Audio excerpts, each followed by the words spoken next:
Morning बच्चों। जैसा कि कल आपको पदार्थ की अवस्था के बारे में बताया गया था। पदार्थ दो पदार्थ की अवस्था होती थी, भौतिक, रासायनिक। भौतिक को 3 भागों में बांटा गया था, ठोस, द्रव, गैस। रसायन को 2 भागों में बांटा गया था, किसमें? शुद्ध तथा मिश्रण या अशुद्ध। अशुद्ध को 2 भागों में बांटा गया था, एक तत्व और यौगिक। तत्व को 2 भागों में बांटा गया था, किसमें? धातु, अधातु और उपधातु। ये तो हो गया तत्व का। मिश्रण को 2 भागों में बांटा गया था, किसमें? समांगी और विषमांगी। और ये तो हो गया हमारा तत्व। और यौगिक को कितने भागों में बांटा गया था? 2, किसमें?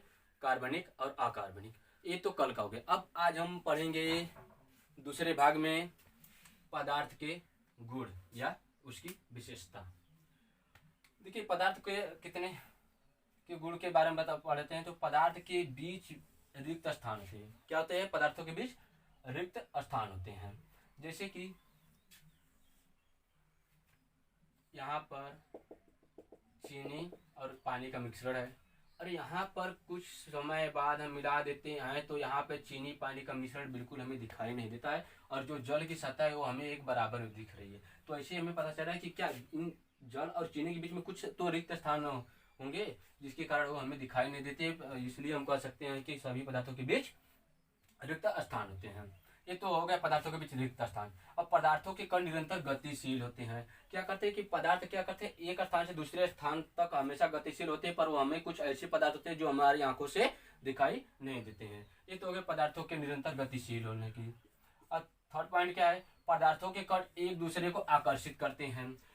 जैसे कि सभी ठोस वस्तुएं क्या करती है कि आपस में एक दूसरे को आकर्षित करती है, ऐसे ही द्रव्य को भी, द्रव्य और गैस में भी ले सकते हैं। तो उसमें क्या होता है कि जो भी पदार्थ के कण छोटे छोटे होते हैं उसमें क्या करते हैं कि एक दूसरे को सभी क्या करते हैं, अपनी ओर आकर्षित करते हैं। ये सबसे अधिक मात्रा किसमें होती है? ये ठोस में अधिक होती है।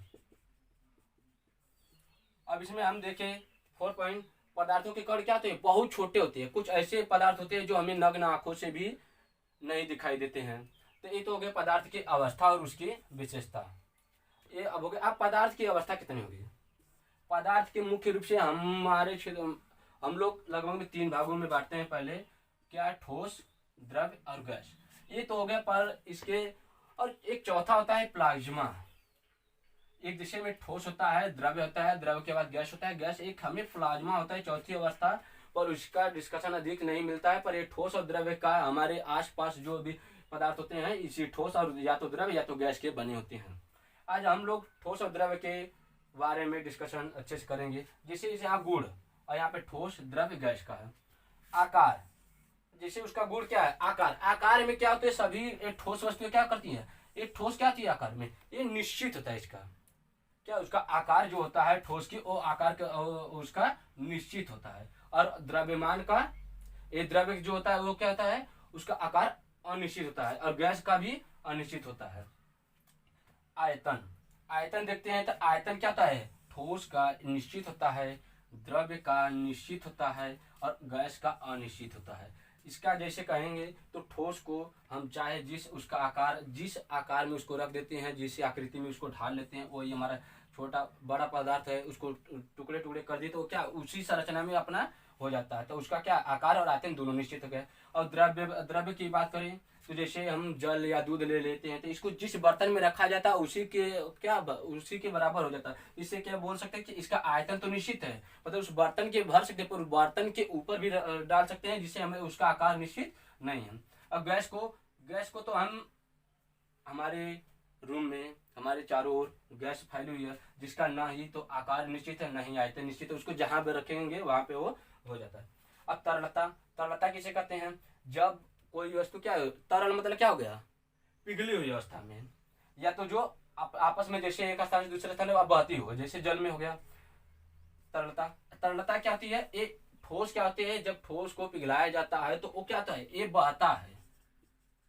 क्या कहता है वो? तरलता उसकी है क्या? बहता है। और द्रव्य क्या कहता है? द्रव्य भी बहता है। पर गैस हमारा क्या होता है? ये बहुत अधिक मात्रा में जब इसको उबाला जाता है तो क्या होता है? ये बहुत अधिक मात्रा में ये बहने लगता है। आकर्षण होता है। आकर्षण बल क्या होता है? ठोस में सबसे अधिक होता है और ठोस की अपेक्षा क्या होता है, द्रव्य में कम होता है।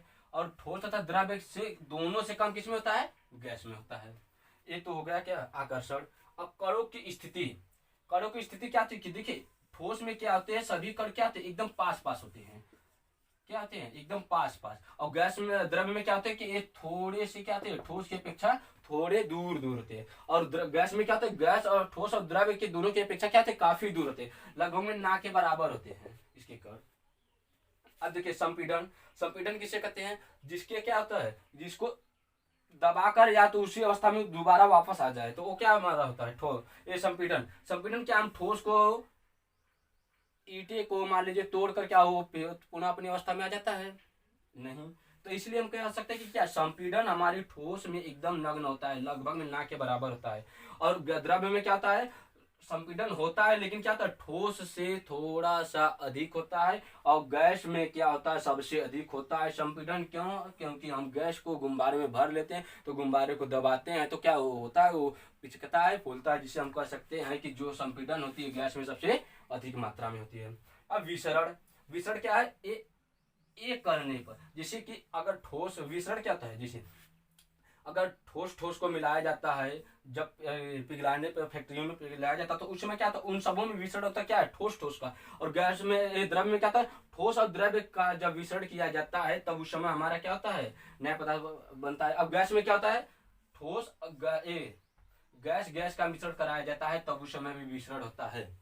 इसलिए हम आज पदार्थ की अवस्था पढ़े, अब पदार्थ के गुण, ये दोनों तो डिस्कशन हो गया। अब क्या, हम एक क्वेश्चन हमारे मन में हो सकता है कि क्या पदार्थ अवस्था बदलता है,